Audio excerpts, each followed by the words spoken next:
Eric, welcome, man. How are you? I'm great. How are you? All good as well. You just made me read a lot, man. Like the mill is not something easy to research. I reckon I wasn't smart enough for most of that, but I'm gonna try my best to get you to explain what Themelio is for people that don't know it, and to just talk about the concepts around it because I think it's pretty cool to to see people doing things in a different way. Then there are like a lot of other components to things, right? But it's always exciting to understand these new angles and where you're coming from. So, like always, would you like to introduce yourself, talk a bit about Themelio, where the name came from? Yeah, definitely. So my name is Eric. I am the founder of Themelio. And what Themelio is essentially a new approach to blockchains. So right now, if we look at blockchains, there are really two big kinds of blockchains. You have blockchains like Bitcoin that are just an application. Like Bitcoin has one purpose, and that's to move around money. And then you have blockchains like Ethereum, which are platform blockchains. They provide this really full-featured platform that you can develop like dApps on. The problem with both of these approaches is that they are both very close to the application. One is literally an application, and the other is a platform for the application that the application sits on. And what happens when the blockchain is close to the application is that you have a lot of tight coupling between the blockchain and the application. And applications are really unstable. They change a lot. They undergo controversies. You have like people getting hacked and their money getting stolen. And you have all these different interest groups that want the blockchain to have this feature, want the blockchain to have that feature. And the blockchain usually just caves to this pressure and it has to change. Otherwise, it can't keep up with the applications. And that's actually really, really bad because even though applications, you want them to evolve, you want every day to have new and more exciting applications, you don't want the blockchain to be like that because the blockchain is supposed to be trustless. You're not supposed to be trusting people when you're using the blockchain. Otherwise, you could just have Vitalik run a database and use it. You don't want to trust people when you use the blockchain. But if you need to upgrade the blockchain constantly and make it complex with lots of moving parts that always need to be fixed, then you need to trust people to do governance. And that's like the big thorny issue of blockchain governance. And that becomes really problematic. And blockchain governance is really antithetical to what blockchains are all about, because I think the purpose of blockchains is to be trustless. It's to be neutral and immutable. And the word I like to use is endogenous trust. It's something I kind of made up. The idea that the trust comes from inside the blockchain. It doesn't come from the people who run the blockchain or the people who maintain the blockchain. So and that's actually really cool and really unique. A lot of people say that blockchains are decentralized. A lot of other things are decentralized too. BitTorrent is also decentralized. The PGP is also decentralized. Why is blockchains so special? It's because they have endogenous trust. You trust Bitcoin without knowing anybody who runs Bitcoin. You don't need to know the miners. You know that they're going to do the right thing because they're paid to by the protocol. The protocol incentivizes the correct behavior. And that's what I find the most exciting about blockchains. But again, that's also why I'm making a new one, because I think current blockchains do it poorly because of being too entangled with the application. I love that explanation. It's funny, right? We see a lot of talk about dApps and a lot of talk about killer apps and use cases and all that. You never really stop to think what happens when something needs to change with the app, right? Because version 1 tries to nail it, but then when things need to change, then that's where the problem starts. And it's okay if it's an app, right? But then the issue is really that these volatile applications push the blockchain itself to change. And when the blockchain changes, that's much more difficult than just upgrading the app, because then you got to have everybody who run the blockchain decide to run a new protocol. And somebody has to write that protocol, somebody has to publish it, and they essentially control what goes into the blockchain. And we're back to kind of trusting people and trusting people who run things rather than trusting a protocol. And that's that's also something that we can see in the present space, right? We've seen how long it has taken for Ethereum to update. Yeah, We've seen how even Cardano, that was like proposing the whole smooth transition yeah. with all academic backup and everything, they at some point also like I mean it didn't go bad at all, but like at some point there was a little bit of a scare there, right?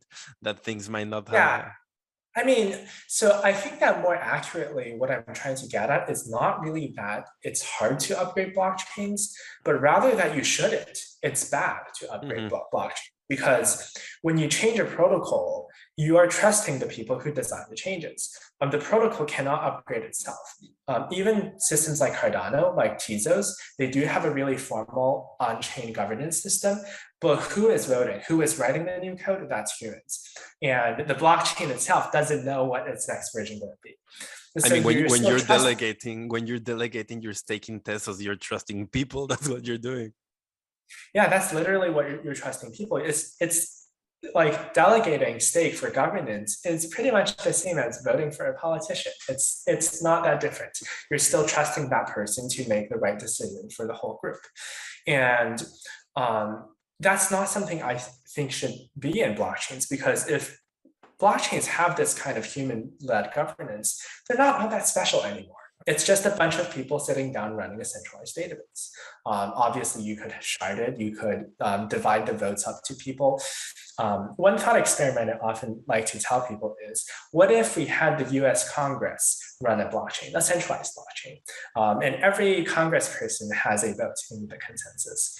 Wouldn't that be decentralized? Lots of people get to vote for them. It's lots of people use it. It's decentralized, right? But you see, this really shows us that the purpose of blockchains is not decentralization. It's not how many people vote. It's whether we trust humans or not, whether it's endogenous Mhm. trust or exogenous trust. And I think that a lot of newer blockchains, especially, unfortunately, have kind of forgotten this. And and as a result, they're kind of going down further down the path of, human-led governance, instability, and lack of actual trustlessness. There is a thought to be had there, that is that I'm gonna go back. I'm gonna get to what I was gonna say later. But first of all, where does the name Themelio come from? Yeah, so the name Themelio actually comes from modern Greek. It's Greek for foundation. Hmm. And the reason is because I want Themelio to be a root of trust. So that's kind of the meaning of the name. And I mean, yeah, just the fact that you have to think all the way back to humans. uh, You're also trusting at some level the humans that originally designed the blockchain, right? And you're Yeah, trusting the but humans that audited it of and course. So I think the difference here is really that, of course, at a very at some level, we are trusting humans in the sense that humans are running our software. It's not robots running the software and coding the software and designing the software. But but then what I'm trying to get at is, do we have any reason to trust these humans? Can we make an argument saying, I know that these humans will behave a certain way, and I trust that? And the idea about with blockchains, why it's different from pre-existing, decentralized technology, is that we finally can do that. For example, why do I trust the Bitcoin miners to not cheat, right? Why do I trust them to actually mine the latest block in the line and not constantly make forks? Mhm. Like, I am trusting them to do that, but I have a really good reason, which is the whole mining consensus incentives, which is that if they do it correctly, they get paid Bitcoins and they make a bunch of money. And if they don't, they waste all their ASICs, right? So because of this crypto economic mechanism, I actually have a good reason to trust these people. I'm not trusting them. I'm trusting the mechanism. And the Mhm. mechanism tells me to trust these people, right? So I'm talking about the ultimate root of trust. Is it an algorithm or is it people? And I think that this is a real distinction, even though it is people who run the algorithms, because we can actually incentivize people to do the right thing. And you're right, like you're not really trusting the code as much as you're trusting the incentives. So Yes. I like any good incentive mechanism. That's the whole point, to align people to behave in a certain way and punish certain Yeah, types of definitely. behaviors. Yeah, but then if you upgrade the blockchain, that kind of throws it out of the window, because what is the carefully designed consensus like incentive mechanism for people to write good EIPs, right? There doesn't exist one. It's just humans making decisions based on what they like. And fundamentally, you can't kind of design an incentive mechanism for that because it's so ill-defined. There's no objective definition of what is a good upgrade to the Ethereum system. But for things like consensus and enforcing basic protocol rules, we can actually formalize it and then design an incentive mechanism that incentivizes people to do that, so that even if I don't know the people, I can trust that they'll do that because there is the incentives. Okay, speaking about incentives, Mhm. there is all these protocols that are decentralized, like you said, that are basically what we're running our software on these days and what we're running the web on these days. And they have managed to stay, right? They haven't changed in I don't know how many years. But is this the right time, I'm wondering, for we to start doing these kind of things in blockchains? Mhm. In I guess my question is that, is it too early? Is the timing right to start applying something more or less permanent with something as new as blockchains? Yeah, and I think that it is. And let me give you an example of why. So you're talking about the traditional internet, right? And we see that the internet has evolved for decades already. And it's like every day people make new exciting applications on the internet, Hmm. like Doom and things like that. But what is the basic protocol of the internet? That's IP. That's the internet protocol. Hmm. And that was designed in 1980 something. And it was one of the earliest packet-based transmission protocols ever to be invented. It was very, very simple. It did one thing, it just sent packets. So back then, the internet did not exist. We did not have email, we did not have web pages. It was just somebody sit in a lab designing this packet transfer system. And that single protocol has powered the internet up to. And we're trying to replace it with IPv6, of course, but still IPv4 is the dominant protocol on the internet. So what you see here is that back then, the internet, there wasn't even a hype about the internet, like with hype with blockchains. That was super early stage. But that is actually the stage where you need this long-term stable foundation so that the ecosystem and the layer 2 technologies can develop on it. And I think it's very sad that we still haven't figured out kind of like what the layer 1 is like, what this super basic protocol is like, and people are just making all sorts of new basic protocols and getting hyped. While it's kind of like we're before the internet even started. It shouldn't be the time to get hyped yet. We need to get our foundations right first. And I think the internet protocol also shows us a really cool feature of these basic low-level protocols, which is that they don't need to change. If you design the interface right, design the feature set right, you can build any application you want on it. It's completely general. You can make things like video calls, you can make Facebook, you can make Netflix. They're all based on IP under the hood. And IP is really, really simple. Anybody can read the spec and understand it. It never needs to change. And we don't have these governance events where everybody on the internet sits onto a forum and argues for, internet EIP 1024 or something like that. And we don't need to push IP upgrades to every computer on the network every few months because some new feature got added, because that's not the job of IP. When Facebook wants, more cat pictures on Facebook, they don't need to change the protocol. And I think that's a really good model for the blockchain. The blockchain should be like IP. It should do one thing, which is be this root of trust, and do it super, super well. Just like IP does nothing but move packets and does that super, super well. And once it does that well, we don't need to change it. And we should innovate at layer 2. We build our dApps, we build our file storage systems, we make our NFTs and CryptoKitties. But we don't need to touch the blockchain for that. Or maybe there are people arguing on internet forums about that, and we're just visiting the wrong places. I mean, well, yeah, that's also a possibility. I'm curious on your thoughts on where the current layer 1 ecosystems are right now, because it's all like there is a bit of a war going on between layer 1 protocols, at least for smart contract blockchains, and there's one player that's really way ahead of the pack, and that being Ethereum.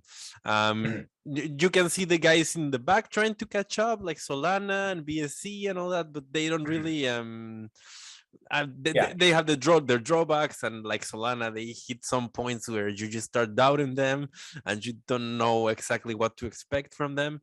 So I guess how do you see Themelio in this big ecosystem? Yeah, definitely. So I think that right now, I actually think that Ethereum deserves its place, because I think they're the people who do the most serious research and do the most they're most serious about actually making a good layer 1 smart contract blockchain in the platform blockchain. And even though I think that model is flawed. So I think that in the space you mentioned, Ethereum versus Solana, I guess there's blockchains like EOS, and there's I don't know, ICP. There's a lot of weird ones too. Yeah, there's a bunch of weird ones. But I definitely think that Ethereum is the best. They invented it. They're the best at it. All the big brightest minds who work in that space contribute to Ethereum.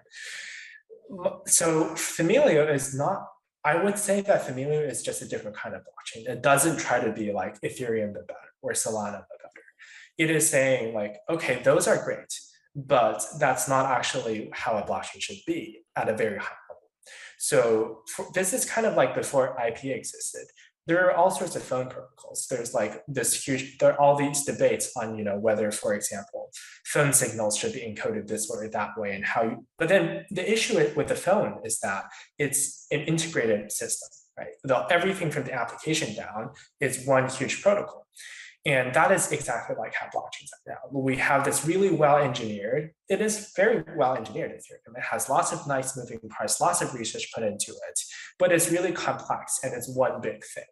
And that's not something that can really serve as the basis of the kind of explosive growth without governance like the internet had. So I think that I would say that in that kind of war, I support Ethereum. I think I don't actually invest a lot of money in crypto, but if I did, I would put them mostly in Ethereum ecosystem. But that doesn't mean I think Ethereum is the best blockchain, because otherwise I wouldn't be making money. I mean, it really stands out to me, both in talking to you right now, I've never met you before, and in the documentation for Themelio, which is really extensive, and the papers and all, that you're very much, you guys have this worldview and are really committed to it. And props for that, because I always like when people come and make strong stances and they aim to do something different. I wonder where those Bitcoins stand in this worldview. Yeah, so I would say that Bitcoin, obviously, I would actually say out of the mainstream blockchains, Bitcoin takes this idea of endogenous trust, of code is law, so to speak, the most seriously. They try their best to do that. Unlike Ethereum, so Ethereum would do things like encode ice ages into the blockchain. Basically, they take for granted that the blockchain will get upgrades. The Bitcoin people do try to make the blockchain immutable. And I think they got it. I mean, when I talk about endogenous trust, it's not entirely something I came up with. A lot of these ideas actually come from the early Bitcoin community. If you actually read Satoshi's original Bitcoin paper, he will talk about this idea that Bitcoin doesn't need trust. And that's the main contribution of Bitcoin. So they definitely try their best. But I think the problem is that because of their architecture, they're an application blockchain. They can't help but have to change, because applications need to be upgraded. They, people find new and better applications on Bitcoin, like Lightning Network, and suddenly they need to add things to the protocol to support them. So I would say that philosophically, I mostly agree with them. I think that their technical model kind of forces them to do things that they don't want to do as a result. For example? Yeah, for example, I think the big example is obviously the whole 2016 Bitcoin block size debate, right? So that's just really because Bitcoin's an application blockchain. And application blockchain means every time you actually move money in the application, it's a blockchain transaction. And the prices for that and things like that all affect users because the applications directly face the users. So that all this like huge Bitcoin user community is super invested in exactly how big the block sizes are. And as a result, like, and because it's also a application blockchain, it's really hard to develop workarounds for this. Like, can I make an upper layer protocol, layer 2, that works around this? It's actually very hard. Back then, Bitcoin's whole system did not have good support for things like payment channels either. So people were forced to kind of change the blockchain in a way that is best for the application. And that's kind of what the whole problem here. And I think that it's not just, that's obviously like the biggest example, but there are a lot of other examples. For example, how, the whole, a lot of the times when Bitcoin upgrades the protocol, it is to add opcodes, for example, or to disable opcodes based on application needs. And that's just kind of unavoidable because you have applications directly using the blockchain. If it doesn't match, they're going to move on to some other blockchain. So, you got to change your blockchain. And I think that is simply an unfortunate consequence of application blockchains. And the Bitcoin people are definitely the people least in favor of randomly changing the blockchain, but they ended up having to. Mm-hmm. And I mean, we've talked about, I'm just going to continue using the word worldview for lack of a better word. We've talked about Themelio's worldview. We've talked about where everything else would fit in this worldview. And then protocol politics are like a whole thing in and of themselves that you can devote hours to talk about. And you guys do have quite a impressive documentation on protocol politics. In your section about, I'm just opening things here to make sure that I don't fuck up the names. In the section about syncletos, you do touch on this idea that I'm thinking, how can I say this? Everything relies on, and this is textual. I was just looking for the place where you say it. Everything relies on these game theoretical ideas that you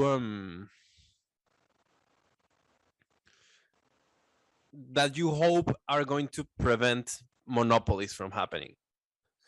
That's actually not what syncletos is about. It's actually kind of the opposite. So please correct me. The key innovation of syncletos is actually that, so with existing blockchains, often they assume that you wouldn't have collusion. So you assume, for example, that the Ethereum miners would not all get together and do something evil. So they're uncoordinated. And I think that's not a reasonable assumption because it's not that hard to coordinate miners. You could just have them all go to some conference and talk to each other over some coffee, right? So that's not that realistic an assumption. And in fact, Bitcoin miners do coordinate a lot for good things. For example, they have their own private block propagation networks and things like that. So I just don't think that's a good assumption. And instead, what syncletos assumes is that I actually assume that monopoly is willful. And now the question is, how can we make sure that the monopoly doesn't do anything bad? So the whole idea behind Themelio's consensus game is really that it's designed in such a way that if there is a monopoly and if there isn't a monopoly, the behavior is the same. The rational, the most profit maximizing actions are the same. And what this means is that I don't have to worry about miners colluding. It wouldn't benefit them. And even if they do, they can't do anything bad. So it's collusion resistant slash, or collusion tolerance, I say, because it just ignores collusion. Like it doesn't matter how much people collude or not. And the way it does it is kind of like cheating, but basically the way it does it is that it literally incentivizes people to collude. It's like it just forms a cartel of all the miners. They get to vote on how much fees to charge collectively. They get to do all their monopolizing, profit maximizing things together. We help them, we help them. But we actually could show that that profit maximizing point does not damage the network. It's actually beneficial for the network. And we push them towards that point. And this means that if they secretly to the side collude, they can't get anything better than what the protocol already gives them. So that's the key innovation of Syncreto. It's like to prevent monopoly, we pay them to be a monopoly. That's the idea. And how do you do that? I mean, how does it look like in so more it's actually practical quite terms? simple. So like the basic mechanism that Syncreto uses is a new way of assessing fees on transactions. So right now, I would say there are two main types of ways that you pay for transaction fees on blockchains. You have like the traditional Bitcoin way, which is that you just throw transactions onto the blockchain, miners pick the highest fee transactions and put them into a block. And there is some block limit. And once that block limit is hit, the transaction fees go up and down like crazy because of the auction mechanics. And then you have things like EIP 1559 that try to define this kind of like protocol inbuilt rules for defining like the protocol fees. Now, the issue with both of these approaches, the issue with the first approach is really that it produces this really volatile income stream, and it's also not it is not collusion resistant because there is this attack called selfish mining. Basically, if somebody has more than 33% of hashing power in Bitcoin, it benefits them to steal other people's fees by blocking their blocks and mining their own blocks. And that's bad. We don't want that. So you have this kind of case in mining where collusion is bad, non-collusion is good. There's a boundary in between that it's dangerous to cross. And that's the situation we don't want. That's not collusion proof. Now with EIP 1559, that is more obviously not collusion proof because the way I think I wrote about this a few years ago in some forum, but the gist of it was why EIP 1559 is not collusion proof is that the way it works is that the block, and the way it works is that the block size limit gets adjusted based on how full the block gets, and then there's this target set by the miners. And the key part of EIP 1559 that's not collusion proof is that this idea of a base fee, where the base fee charged by EIP 1559, that's actually burnt, that's not paid to the miners. Mm-hmm. So miners, if they collude, they are actually incentivized to kind of break EIP 1559, set the base fee to be as low as possible so that all the fees become tips that go to the miners rather than burnt. So the equilibrium fee would be the same, but now they go all to the miners, which defeats the whole purpose of EIP 1559 because it goes back to the Bitcoin model of transaction. Mm-hmm.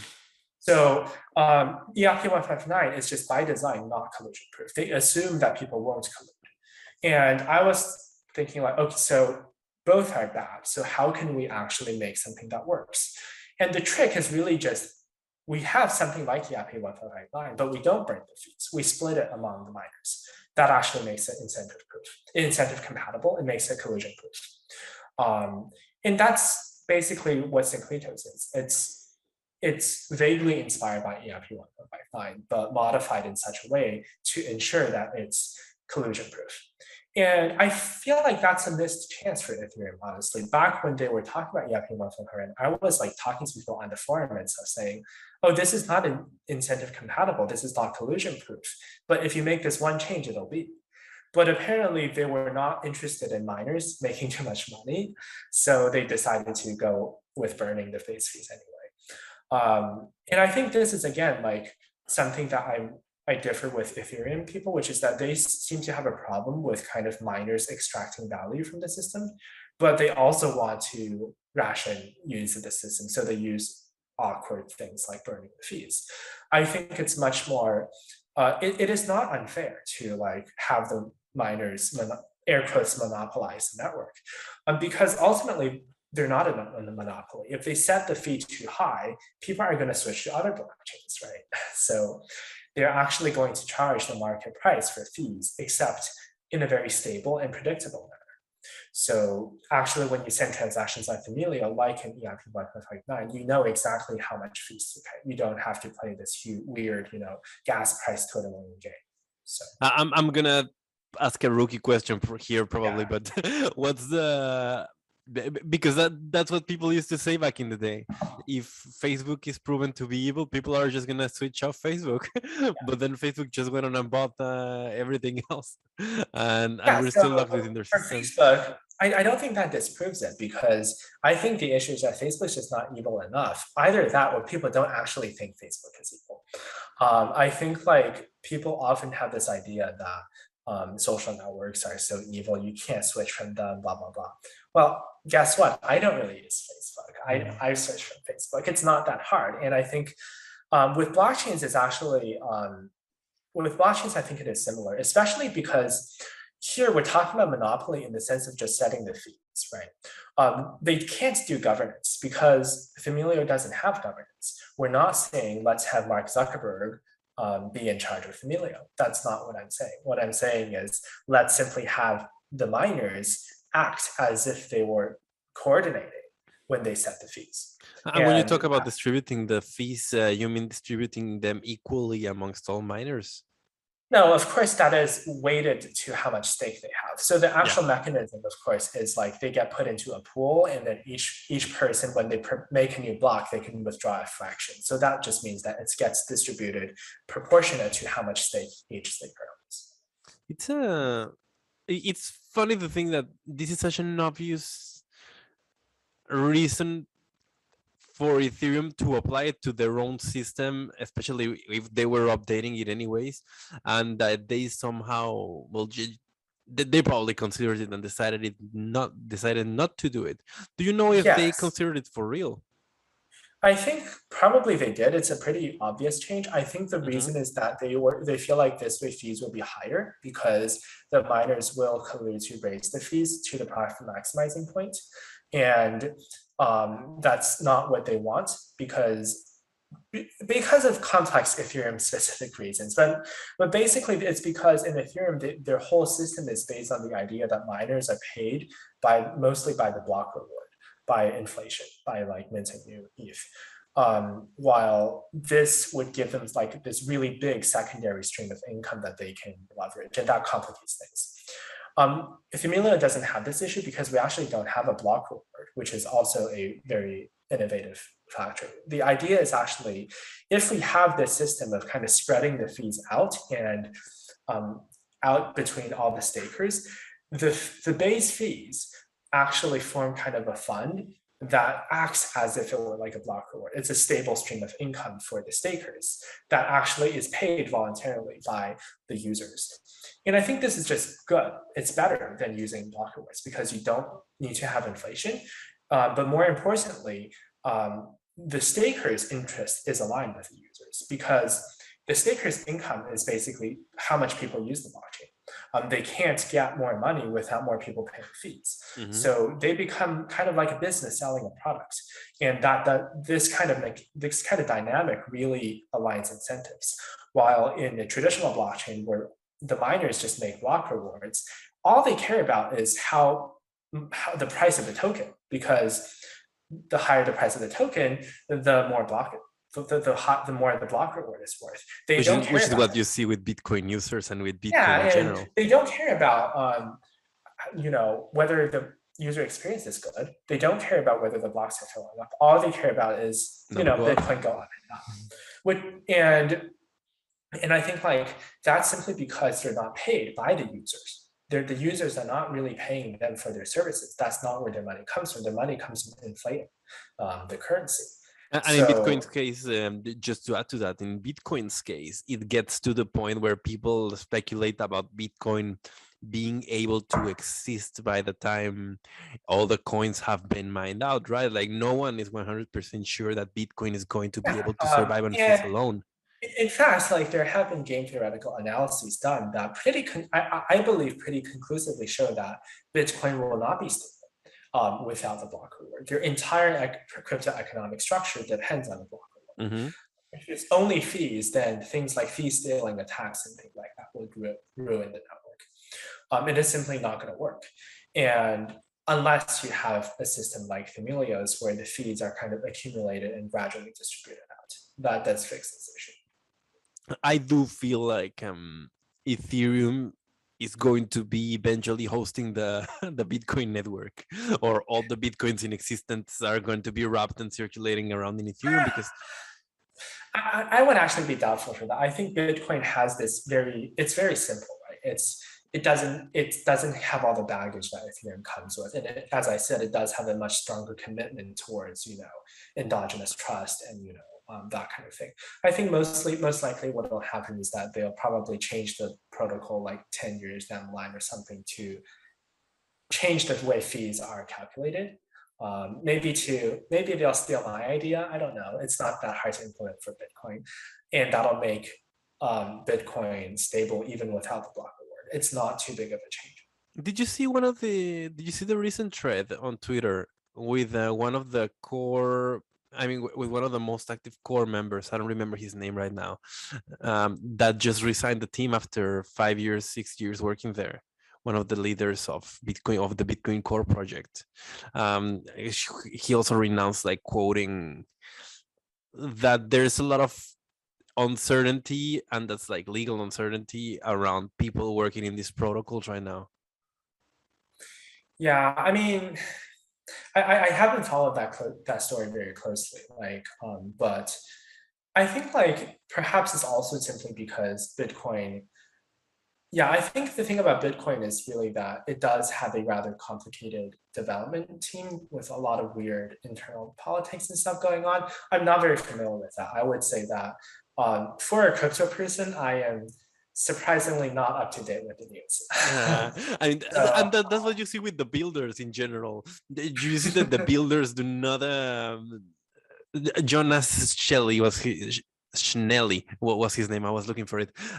Yeah, that's what you see with the builders, man. Every time I have someone here in the podcast that's like a serious builder or like a serious guy that's all the time inside the tech and with the nuts and bolts, they don't have time to be reading the news and to be checking the charts. Like you're probably the last people that figure out it's this just stuff. like yeah, and I understand why people read the news. Like it's fun, and it does take a lot of time though. Like when you It's a lot look of at time. things like the Bitcoin controversy, at least I just get sucked into it and say, which side should I support, right? And you research that, and but at the end of the day, it's not that important, and yeah, I think generally reading the news is overrated. Obviously you need to know what's going on and what new projects are there, but like there are a lot of minutia and drama that isn't that helpful. No, I make fun of people for checking news websites. If things are important, they find their way to you. Yeah. Maintainer and contributor was this guy. I always end up butchering the terms for everything. But yeah, and he resigned because he thought it was a bit of an. I just want to read his exact words as well, not butcher the terms here. Uh, but anyways, what I wanted to get to here was that he did remind me that the people working inside of Bitcoin have managed to somewhat stay somewhat obscure, whereas in Ethereum they're pretty much very public, and you can say that for all the other layer 1 blockchains. But how do you think they maintain that level of anonymity to like create this idea that Bitcoin is more of an idea than really people working on software? So I think that there are two components to this. And the first is of course, historical. Bitcoin was started by an anonymous person, right? Mm-hmm. And The I mythology. think more importantly, though, I do think that, as I mentioned previously, Bitcoin people are much more into this idea of endogenous trust and code is law and immutability. And they don't want people to feel like this is, some famous person's product. And that actually is what I want for Themelio too. So Themelio in the long term, I wouldn't be going around everywhere, giving talks at Themelio events, because that's not the purpose of Themelio. The idea of Themelio is that once it hits 1.0, our job is essentially done for layer 1, right? So and you'll have random people coming in contributing to the open source project, and just like Bitcoin style, and like it'll be like very neutral and decentralized. Our company is then going to work mostly on layer 2 protocols on Themelio and building applications that use Themelio. Like some ideas I've had are, for example, encrypted chat applications or social media, that kind of thing. So the blockchain is like going to be like Bitcoin. And I think that's actually a really good thing. I think that a lot of newer blockchains kind of miss the point by being very much company-led and like branding-led, and you have all these people where the blockchain is simply just that person's product, and it's not really decentralized. It's not like a immutable protocol anymore. That's what I wanted to ask you, because I was wondering, how does it feel to sort of, or what are the reactions that you're meeting when you say that you're launching a layer 1? Because yeah, like that's not the most sexy idea right now, right? Yeah. Well, so I think that I Not don't to get not to to, say not to say that it is wrong or that of people shouldn't course, yeah, develop layer 1s, but yeah. that's not what the market is focused on right now. That's not where the spotlight is right now. Yeah, and I think that's exactly why I'm doing it. So I think that like I think that I think that with crypto, there is this really problematic trend of just following trends. And I think like with crypto, out of all fields, you shouldn't be doing that. It's a new field. There's lots of new and exciting ideas in every part of the stack. And if you just follow trends, you're just kind of dooming yourself to making uninteresting ideas that people already have thought of, right? So I don't think that, I think it's good that nobody else is really that serious about making very different layer 1s. There are some layer 1 projects out there, but they're not all that interesting. They're like Ethereum, but different. But so when I tell people I develop layer 1s, of course they generally are rather surprised, but I think that people generally tend to be convinced that we do need a better layer 1. So Blockchains are funny because you hear this thing of blockchains are ideologies. Each blockchain represents a different each blockchain represents a different way to view the world, and you can choose which one do you want to participate in. They're in some way like nation states, and then you go look at them and they're all the same, or they're pretty much all the same, at least the popular ones. So there is a I need wouldn't. to create more diversity in the space, isn't Yeah, it? I also don't think that's necessarily true. I think I would say that kind of the ideology of Ethereum is very different from that of Bitcoin, for example. Yeah, So I would say those are the two that differ the most. yeah. Yeah. So yeah. And as speaking about Ethereum and Bitcoin, in your documentation, you touch on a point that I think is really interesting, and that's something that doesn't get talked about a lot. That is that the UTXO thing. Yeah. Bitcoin is not really at all like real money. Like, Yeah. so one of the smartest things that Satoshi did, and that people don't really realize, is to get his metaphors real right, so that you get thinking about technological things in terms that you can relate to with real money. So like the Yeah. concept of a coin, the concept of a wallet, all these Yeah. concepts that are not really exactly like what you're imagining in your head, but that somehow like translate all right to the concepts, to what happens in the actual blockchain. And Ethereum build upon this. They just decided to do it in a different way, which is like the account-based model, right? Can you just very quickly, for people that are not too familiar with this, explain the difference? Yeah, so the difference is actually quite big, right? So with the UTXO model, which Bitcoin and Themelio uses, I think perhaps it's better to step back a bit and really talk about kind of the two major camps, right? The one is UTXO and one is account-based.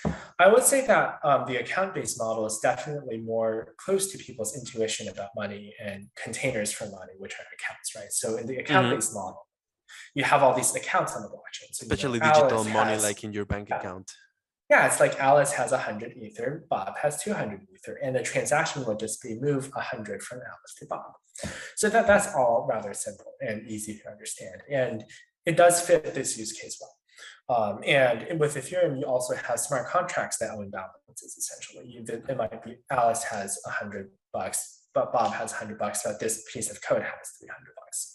So that's rather simple. And but Bitcoin and if Themelio's model is very different. I don't like the word UTXO based because UTXO means unspent transaction output, but you can spend them. I Yeah. usually call it coin-based methods. So the way I like to explain it is like this. Um, Instead of a bunch of accounts, you have a room full of bags of cash, right? So you have a room, imagine a room, you have a bunch of like bags of money scattered around it. And on each bag is a lock, right? And they all have different locks. They're not labeled or anything. They're just bags of money sitting in the room with locks on them. So Just like the one you have behind you, behind that wall. oh, no, they're No, not that. I was just kidding about a room full Oh, of of bag course, of yeah. money. Yeah, sorry. So yeah, you Bad have all joke. these bags of money with locks, right? And they're all different locks with different keys.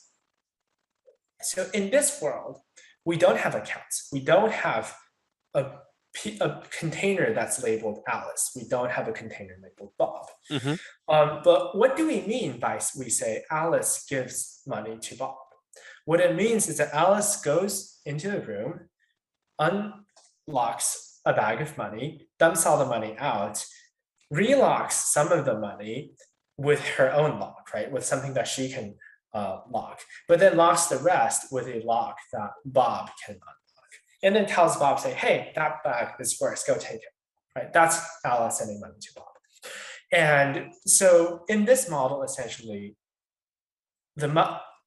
all the money that Alice has, that's kind of like a second level of concept. That is simply, all the bags of money in the room that Alice knows how to unlock. That's Alice's money. It's not actually a container in the room. Now, like this is a really weird model because it's not really how we think about money in real life. Hmm. And I actually agree with Vitalik and the Ethereum people that it is not a very good model for representing money. It's not intuitive. It introduces these weird concepts like, change outputs and things like that. But the cool thing about this is that it actually is a really good model for modeling the kind of event we want to store on a blockchain. So the kind of it's a really good way of modeling events and their dependencies. And this is because in a Coinbase model, what is a transaction? A transaction spends UTXOs and puts back UTXOs, right? That's like an atomic taking and putting back operation. And this forms like a DAG, like a graph of transactions, where each transaction depends on other transactions outputs, which depend on further transactions. And this actually is a really good encoding of the kind of event dependency that we store on the blockchain. Let me give a really concrete example. So one common application for blockchains is for naming, right? For replacing DNS. So a classic example would be ENS, right? So a on-blockchain naming system. Hmm. So here you have events like I registered a name, I set this name to this binding, I transferred this name to somebody else, and they sold it to somebody else, blah, blah, blah. So every event in this namespace depends on other events happening first, right? It's essentially, let's say I move this name, that requires that I first registered, right? So the I transfer the name to somebody else event depends on the I registered So this forms like a DAG of naming system events. And kind of like the constraints on how this DAG can evolve define the rules of the naming system. And guess what? That's the UTXO model. In the UTXO model, you have a DAG of transactions. These transactions can contain data. And the script, which we call covenants in Themelio, they're the equivalent of smart contracts in this model. But what they do is that they constrain how the DAG can evolve. They tell you, given this coin, who can spend it, what kind of transaction can spend it, under what conditions you can spend it. And in Themelio, that can be anything. That's not like Bitcoin. Bitcoin has a really limited scripting language. We can, in Themelio, we can express any kind of condition you want on how can this coin be spent. We can say this coin has to be spent by a transaction signed by Alice after this time, and then come with, a Sudoku puzzle solution or something like that. We have a general purpose language to write this in. It's nearly Turing complete. So the idea is really that Satoshi, when he invented the UTXO model, maybe that's not the best metaphor for money, but it is a really good metaphor for kind of these globally consistent event graphs. And that's why Themelio chose the UTXO model. And the UTXO model is also much faster to compute than the account-based model. We can, for example, much more readily process transactions in parallel within a block, but those are minor. Like the biggest reason is really that we think that models the actual kind of state transitions and events that these decentralized applications need. And how does that scale? How do you build something that, I mean, I would be the first one to say that Bitcoin doesn't scale that well. Also, Ethereum also doesn't. so that's not like you're comparing one model against the other. But I'm just curious about your plans for that. Yeah, so on blockchain scalability, I think that that's the job of Layer-2, basically. I think that basically, obviously Themelio is pretty fast. Last time I measured the testnet, it processed like a few hundred transactions a second. But that's not too fast. That's like fast, but not that fast. It's faster than Ethereum, but not that fast, basically. And mostly just because of the UTXO model, we can do lots of optimizations, but it's not that fast. And we don't need it to be that fast. And the reason is really because at the core of it, what is a blockchain? I think with all these platform blockchains like Ethereum and stuff, people like to imagine the blockchain as a computer, as a computer that you run your program on. And in that context, it does feel like, oh my gosh, like 10 transactions per second, that's ridiculous, right? But I don't think that is at the core what a blockchain is. A blockchain is a globally ordered broadcast medium. That's what it is. And that's inherently what it is. If you wanted security properties, it's where you put events on and you ensure that they obey certain rules and they're ordered globally consistent. And everybody sees the same blockchain. You can't lie to other people about what's the blockchain. And you don't need to trust anybody. Sorry, my door just got banged there. Okay. No problem. Yeah. Continue. So I think that's the key of a blockchain. It's like a secure, globally consistent broadcast medium. Now, does that even sound like something that's going to be fast? No, it's a broadcast medium. Everything you go there is pushed to everybody. That's never going to be fast. And you can talk about things like sharding and things like that. But with things like sharding, it's kind of like just compromising on this thing. It's not really global anymore. It's like kind of global, but not. There's like these. It's kind of weaseling back into, we're not going to actually do a globally consistent broadcast medium. And that's perfectly fine. But sometimes you need a globally consistent broadcast medium. And I think this really comes back to my general philosophy of how to use blockchains. I don't think you should be thinking of blockchains as, this is a platform, I'm going to write my app in the blockchain. Instead, you should use the blockchain in your app. So, for example, when we use Facebook, when we use WhatsApp or things like that, do we think about, oh, this is an IPv4 application, it's sending packets? No. That's an implementation detail. That's how gets your cat pictures from your phone to the other person's phone. You don't use it thinking, oh my gosh, I'm using the internet. Right? That's not how it works. And that's because those are not internet applications. They're applications that use the internet to accomplish a functionality. And I think that blockchains are great for this use case. For example, if I'm writing the next version of Signal, the encrypted messenger, I can use an ENS-like system to manage the public keys. And that'll greatly improve security. That'll mean that I don't need to trust Signal to run the PKI. And that's actually really important for security. It means I really have end-to-end security. And even if the infrastructure lies to me about the other person's public key, they can't eavesdrop. But the user doesn't need to know about this. This is a implementation detail. This is the application using the blockchain. And probably through some roll-up, through some layer 2 thing, and eventually using the blockchain, just as Facebook uses HTTP uses TCP, and that uses IP, right? So I think that given this kind of architecture of blockchain applications, talking about how can we scale the blockchain is a little bit missing the point. Yes, it needs to be fast enough that ultimately we don't, like, for example, if it can only process one transaction a day, that would be pretty bad. You can't even use rollups and stuff on it. Like, nothing can scale because there's not enough to work with. As long as you kind of have enough performance that you can bootstrap layer 2 on top, and the kind of open channel close, the rollup commits and stuff like that, they don't completely congest the blockchain. I think we're fine. I don't think. Following your video metaphor, that's like, you don't need more photograms than the eye can see. You just need photograms. Yeah, it's like following the video example. You don't want more photograms than what the eye can see. You just need enough for people to be able to see it. Yeah, I mean, so the idea is that, let's say you want something that you really want everyone to see it, and you're willing to pay the transaction cost, you throw it onto the blockchain. I mean, that's probably the best way of ensuring that something never gets deleted, right? But even that phrase implies it's going to be expensive. You need to somehow pay all those people to store your cat picture for the rest of eternity. And trying to make that cheap is, I think, never going to work unless you actually make something that's not really a blockchain, like people do with Shuttle.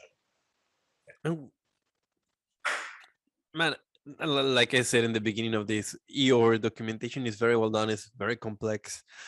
There are a lot of unique topics, because when you're trying to reconceptualize your mind around what a blockchain should be and what new proposals are, I reckon that you run into some roadblocks that you have to work around.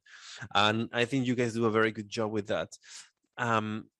Something that fucked with my mind a little bit was this concept of a stable coin, but that is not stable related to a fiat currency or an asset or anything.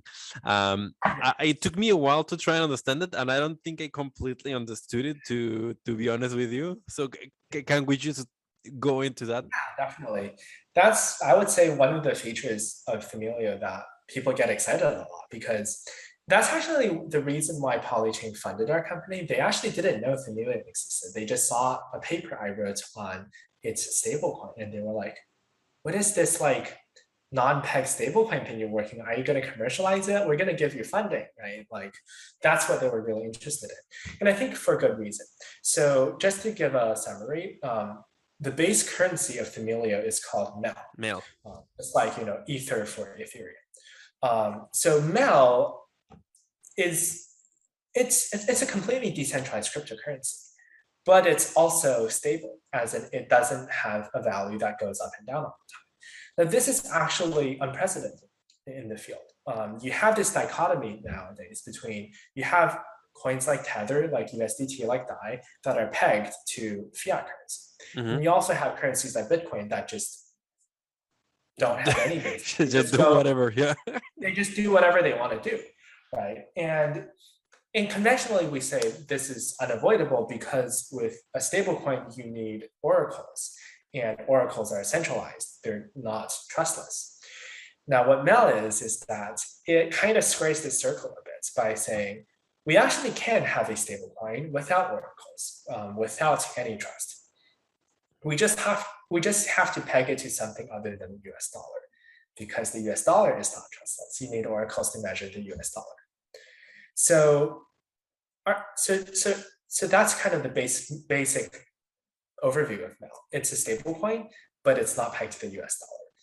And what is it pegged to then? So it is pegged to something called the DOSC, or Day of Sequential Computation. Okay, So, can you spell that out for people that don't know? DOSC. So DOSC. Day of Sequential Computation. Yeah. And what the DOSC is actually very simple. So it is an index that measures the cost of sequential computation at a given point in time. What does that mean? So this means that, let's say in the year 2000, the price of one DOSC would be defined as the price of renting the fastest computer you can find and occupying it with sequential computation for 24 hours. And the same thing, the one DOSC today would be right now going to find the fastest computer and doing that on the same computer for 24 hours. So what this has two very interesting properties. First of all, this metric actually redefines itself as computers become faster. So the DOSC at a given point in time is defined in terms of computers of that time. So that is why today a DOSC is actually about the same money as a DOSC 20 years ago. You can actually check this by calculating the cost of renting a CPU core for a day in 2000 and a CPU core for a day now. It's actually pretty much the same. So the computers have gone faster, but the highest end computers have always been about the same price. And that's a really useful property. So the second interesting property of the DOSC is that not only is it stable, it actually is trustlessly measurable. And that is the really cool part about it, which is that unlike the US dollar, we don't need to tell people, don't need an oracle to tell us how much a DOSC is. How do we do this? How we do this is very simple. We airdrop some tokens, right? So actually what we do is we airdrop some of the proof of stake tokens, which are not a stable coin. So we airdrop some tokens and we run an auction saying, waste your CPU cycles to get that. And whoever wastes the most gets it, right? So essentially we're measuring how much CPU cycles people are willing to pay to get a particular token, right? And this proof of work is done through sequential proof of work. There's actually a cool way you can actually measure only sequential work. So now what you have is actually an exchange rate between sequential work and that token. And how do you get day of sequential work? Right? That's actually also very simple, which is that when people are doing this contest, right, you measure how long they take to run the proof of work. And then the fastest person defines what a day is. Right? So now you have an exchange rate between a day of sequential proof of work and a cryptocurrency. Now you can use this to bootstrap your system, right? So now there's the obvious question there. How do you keep the peg? Yeah. So like that's the next part, right? So now we have this is essentially the oracle that's telling us how much MEL is a day of sequential computation. Now that's kind of the bootstrap for everything. This is like how kind of the USD oracle is at the heart of every other stablecoin. This is the oracle at the heart of MEL, right? This on-chain trustless benchmark thing going on. Okay, so now we know how much DOSC, what the DOSC MEL exchange rate is. All we got to do now is to, do something to shift this towards 1-to-1. Does this make sense? Mm-hmm. And this we actually do with a mechanism that is somewhat similar to other blockchains. So the idea is that when the MEL is too expensive, right? So we need to print more MELs, right? So the way we do that is that we actually print MELs and use them to buy SIM. So SIM is actually a proof of stake token, and that is not the main currency. So we stake with SIM, but we pay people with them. So that's when we want to expand the money supply. We simply print MELs and buy SIM off of the open market. And this is also possible because we actually have a DEX built into the Themelio protocol. So Themelio actually comes with a Uniswap-like decentralized exchange where you can buy and sell any token. So the blockchain simply prints some mels and buys SIM on this market. And that increases the mel supply until the mel-DOS ratio is 1:1. Now, when the mel is too cheap, right? So you need to decrease the supply of mels. You just do the opposite. You print SIMs, which are the proof of stake token, and use those to buy mels on the market, which decreases the supply of mels and increases its demand until mel-DOS gets 1:1. Does that make sense? So this is somewhat similar to the way a lot of other stablecoins work, but not based on USD Oracle, but based on a computational. So, I mean, for me, that I don't think about computation that much, except when we're writing an article or something. But you're telling me if I would have bought, let's say, one day of the fastest computer I could find back in 2017, and if I do that now, that would be more or less the same price, or has that changed? Yeah, more or less the same price. So it hasn't changed. Yeah. Do you see some kind of inflation there or some kind of deflation there? I don't think it's a trend. Basically, I think it's pretty much the same. I think it all boils down to commodity prices, really. It all boils down to kind of electricity, silicon, whatever CPUs are made up of, and also the human labor involved in putting those things together. So I think fundamentally, this is measuring real resources in an indirect fashion. But we have to use this indirect fashion to get rid of the oracle. We have to use something trustless. So I would say this would be somewhat of a commodity standard. This would be like the closest thing, the closest trustless thing that you could do that is similar to pegging a stablecoin to a basket of assets, right? But like in a trustless manner. Essentially, you're pegging it to whatever goes into the CPU, essentially. And in some way that you could even call that a continuation of Satoshi's work, whereas the original primitive Bitcoin would be measured on the electricity spent to generate that coin. Now your coin is in a new system that actually wants to use it. It's it works backwards. Yeah. Yeah, I actually think that's a common misconception. I think that Bitcoin's price is not based on electricity. And the reason is because of this. In Bitcoin, you don't have a fixed exchange rate between electricity and Bitcoins. You have a fixed block reward, and people fight over it with electricity, essentially. So the supply of Bitcoins is not based on electricity.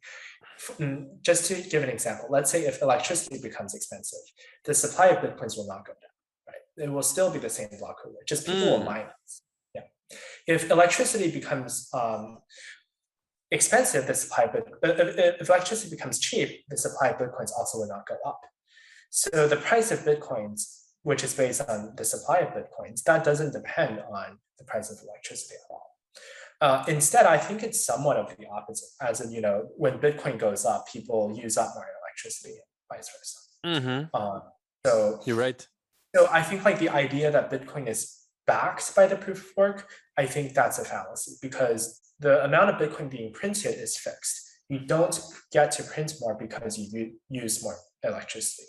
You're only taking when you use more electricity, all the more Bitcoins you mine are kind of taken from other miners. They're not actually producing them. You're not actually producing the Bitcoins. Within Themelio case, we don't have a fixed supply. The supply changes all the time to target this peg. And therefore, in Themelio's case, it does track the cost of these assets that make up the CPU. Has there ever been another, well, just to add to your previous point, and you're very much right, because if that was the case, that Bitcoin was directly pegged to what proof of works generates, then you would just plug the whole Salvadorian volcano to it and mine all the Bitcoins in one day, right? Because that's producing a whole lot of energy. And that's not what happens. The algorithm limits how many Bitcoins are printed out.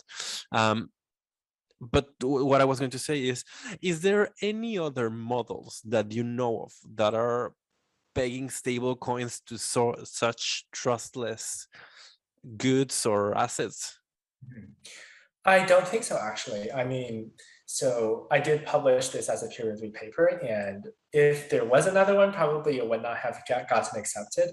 I think that there is, however, existing work on pegging stablecoins based on decentralized oracles, so to speak. So you have proposals where the oracle is based on people voting on things, or some like shelling point idea and things like that. Yeah, and I was mentioning that I think the closest ones are stablecoins that try to use like a decentralized oracle. So they typically what it is it's an oracle where anybody can contribute data, and it kind of like averages them out and things like that. It's really hard to make that kind of thing game theoretically sound. It's mostly kind of like, I don't think anything has been deployed like that before. And I think that ultimately is still not trustless. You're trusting in the crowds, right? You're trusting, air quotes, democracy to decide the oracle. But in our case, it's not really an oracle. We're not actually measuring something like the US dollar. We're actually just defining this metric that is on chain. So I think that's quite different. And I do think that the MEL is the only completely trustless stablecoin that I know exists. I know that there is a grant that's been given by Balaji. I don't know how to pronounce his last name. And they're doing a grant to build a decentralized index for inflation. Yeah. Because they basically want to peg a stable coin to that, to track that. It's and it's a project that has a lot of complexities. You see that is actually like already the second step, right? Because if they want to build a stablecoin to track that, they need to first have a USD oracle and then add this oracle to that, right? So they're already like not decentralized anymore. So yeah, you're right. Or not trustless. Not trustless. I think decentralized is a weasel word. I would use trustless more because, technically the USD is also decentralized. So. Yeah, you're right. There's and we're just talking about those semantic things that get people lost down the track because they have like a butterfly effect, right?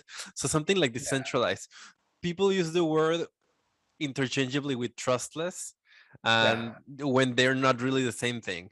And I don't know, we're just comparing it to the other day where people have in Spanish the word social network and social media. There's not that difference in Spanish. There's just the same concept.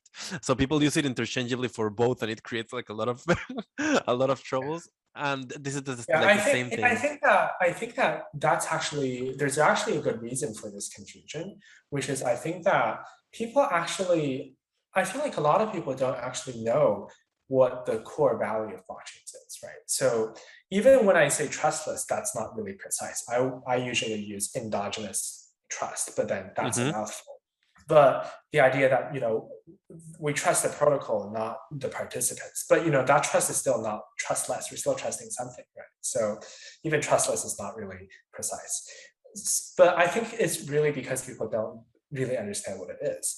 Like, for my PhD thesis, I actually had to survey a lot of existing academic literature on blockchains. And it was really surprising that nobody knew what the purpose of blockchains is. Nobody knew what the core design goals of blockchains are. People say all sorts of things. It's like decentralization, immutability, openness, transparency. And what is all that, right? What is the killer feature of blockchains? And it had to be me, I guess, to say that it was endogenous trust. And I was really surprised. So I think it's definitely like a muddled concept in the blockchain space. And I think that's very unfortunate because it's the most important concept in blockchains. That's like the one thing that makes blockchain so cool. Yeah, and I definitely think this whole decentralization thing is problematic. Like people often, for example, claim that EOS is decentralized because so many people vote for their stakers. No, that's not really what people mean. Well, they're up for a surprise down the line. Yeah, that's true. They're kind of like past their peak now. So yeah, or may have actually never arrived at their peak. Yeah. That's Used to like be more. such a hype, yes. People used to love it, but no, now it's kind of going down the drain. I remember I remember everyone telling me that I should get into that, and me and I'm not saying I was smarter. I'm just saying that I, for whatever reason, always was too lazy to jump on that train, and I'm so happy that I didn't, man. Because back in the day, Yeah, I knew way less than I do now, and I don't yeah, consider myself too knowledgeable now. I would have made a lot of mistakes with that. Uh, yeah. the endogenous trusting, it's a great concept. I'm gonna start using that one. So let's evangelize for that one. And man, since I booked 130 hours of your time, we're getting close to the mark here.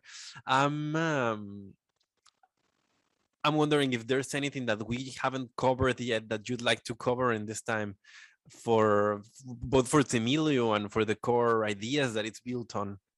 Yeah, so I think that like one thing that I think would be I'd like to talk a little bit about is that how I think that blockchains model of trust and perhaps even the internet in general is actually really different from most modern technology and modern society, which is like if you look at like the development of technology and especially communication technology, you see this huge trend towards more and more centralization. You have like, if you think about the world before the internet, right? You had these highways, these telephone systems, television systems, radio systems. They're all very centralized. They're like top down, especially government plan and that kind of thing. And that was kind of like the whole trend the world was going on to. But then suddenly you have the internet, and the internet is not like this. You don't have people sitting down and designing all the websites in like some central committee. You don't Mhm. have that. You don't have like even IP addresses are not assigned like phone numbers. Like phone numbers are assigned in a very centralized manner. IP addresses not. So you suddenly have this really decentralized technology that's kind of like just almost like pre-modern in the sense that it's so organic and so unplanned and anarchistic almost. And the only problem is that it's not very secure, right? And when we want to add security back in, we tend to go back to these centralized systems of, CAs and, trusted providers and that kind of thing.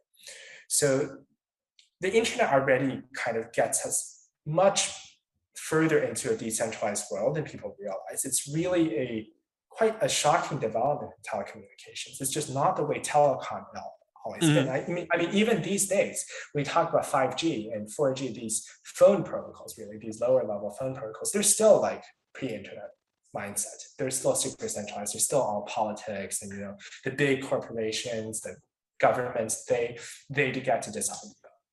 Even Um, social media and content creation, they do bring a level of decentralization that wasn't possible before. Um, yeah, in and it's not the even world of that. sharing ideas. I'm thinking more about the basic infrastructure. Mhm. The basic infrastructure of the internet is incredibly decentralized. Nobody sits down in a room and designs all the submarine cables in the world, for example. Just every company lays their own and assigns their own IP addresses, and and for example, another really important, really interesting thing about the internet is how weak kind of traditional authority is on the internet.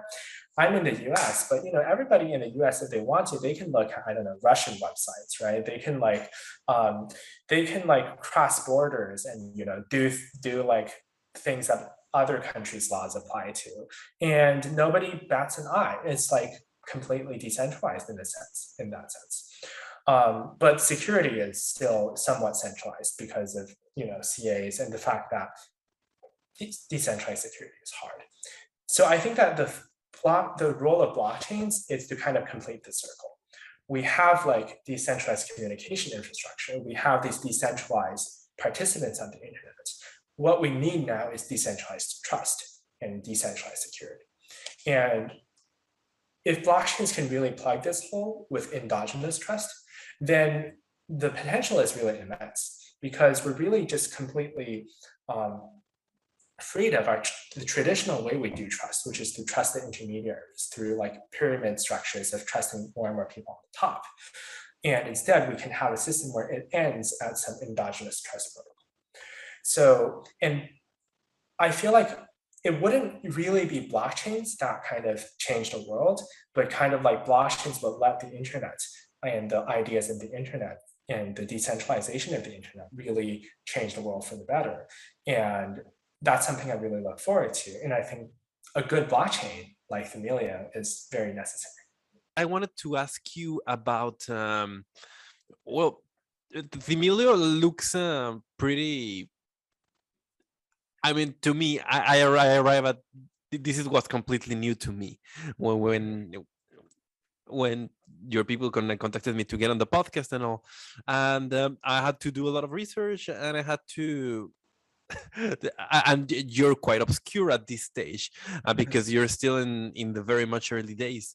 So Yeah. how do you see the process of getting the crypto community actually building in Themelio or on top of Yeah, Themelio? that's a really good question. And I think that, so I think that we do have a really big advantage, which is the MEL, the trustless stable. So Mm-hmm. I have a feeling that once we kind of market it correctly and wrap it onto Ethereum and stuff, it'll be very popular in the existing DeFi ecosystem. Because, who doesn't want something that's stable and not a stable coin, right? It's very surprising how much of the DeFi ecosystem these days just relies on US dollar stablecoins. And that's obviously not a very good situation. Right? Like, it's not so Which we get reminded of daily every yeah, time the there's a D and news about DeFi is USDT. kind of meaningless if it's all the Fed at the very bottom, right? So, Yeah. but I think that like that's definitely kind of like the gateway drug to Themelio, which is the MEL. And to enable that, we will be deploying like trustless bridge contracts that will allow people to move assets between Themelio and Ethereum in wrapped form in a completely trustless manner. So it's like WBTC, but actually the W part was done by a smart contract and it's not done by a person. So that's kind of like the gateway drug to Themelio, just the stable coin and plugging that into the existing infrastructure. And I think longer term, I'm like thinking that a lot of people who are not necessarily into blockchains or crypto now will use Themelio. And that's because it's designed for that use case. For example, some privacy-focused company may want to design a very secure social network or a very secure messaging app. And Themelio can easily be used as a substrate for a naming system or for a public key distribution system or for some kind of like pinning archives that are censorship resistant, something like that. And I think that that's a huge community of like security, privacy, internet freedom focused people who are not into blockchains or crypto. Because now when you go to blockchains or crypto, all people are talking about is blockchains and crypto, not actually meaningful functionality. And I think that's something that I really want to, that's a community I really want to reach out to from Themelio, also because that's actually a community I came from. My background isn't actually from, crypto, like, and blockchains, and like, I never, bought any Bitcoins or Ethereum back in the day. I was simply really interested in privacy, security, and decentralization on the internet. And that's also because like of my upbringing. I grew up both in China and Canada. And that really was a contrast. Like China is a very centralized society and is much less Mm-hmm. free than the rest of the world. And a lot of that is technological. One example would be like the Great Firewall of China that blocks, a lot of websites and protocols from coming in and out of the country. And that was kind of the thing that started my interest in this whole thing. Like when I was around like 13 or so, that was actually when the firewall first came up. It was like 2009. And I suddenly can't go on YouTube and watch my favorite videos anymore. So, and I was kind of alarmed by how, because of this really centralized technology, they can flip a switch and all these websites are inaccessible because all the infrastructure is centralized. So that got me really interested in kind of using technology to resist centralization, to improve privacy and like security. And just as an aside, I actually developed this anti-censorship VPN called GEF. back when I was 13 too. At first, like just my friends used it. I didn't even know how to code. I just copy and pasted some shell scripts and C# programs and hacked something together. And actually, later on when I went to college, I continued developing it. And actually in 2019, just like 2 years ago, I commercially launched GEF. And now it's actually very successful. Like it's one of the only secure and reliable VPNs that you can use in China. Could you And have that's because, could you have gotten in trouble for doing this? yes, but I'm no longer in China. So Yeah. yeah, so definitely. But it is very sensitive. Like you hear of people who develop VPNs going to jail in China and stuff. They take it very seriously, and they devote a lot of research efforts into blocking VPNs. They use like machine learning and things like that to detect VPN traffic and shut it down.